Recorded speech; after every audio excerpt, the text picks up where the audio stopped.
Aktibo namang nakiisa ang ilang estudyante ng Our Lady of the Pilar College sa Kawayan ng All-PCC sa Dung Bombo 2025 na isang bloodletting activity para makakalap ng sapat na supply ng dugo sa rehiyon. Ayon sa first-time donor na si Rabi Corotan, naging masaya ang kanilang karanasan at pinuri niyang kabaitan ng mga staff. Kwento niya, pinaalam ng kanilang gurong aktibidad kaya naman napagdesisyonan nilang magkakabarkada na subukan ng pagdodonate. 7 magkakaibigan naman ang sabay na nagbigay ng dugo upang makatulong. Plano na rin nila na maging regular donors na dahil sa ligtas naman ng proseso at maasahan ang assistance sa mga volunteers lalo na para sa mga nahihilo.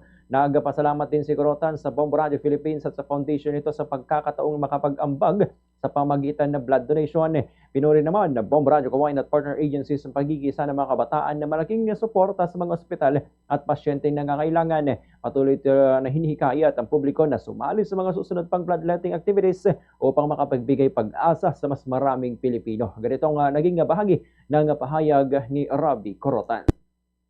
Po namin na si Sir Adrian Garrig Villanueva na kung sino daw po yung may mga gusto na mag-blood donation po. Parang napag-usapan po namin na ay mag-donate nga tayo ganun.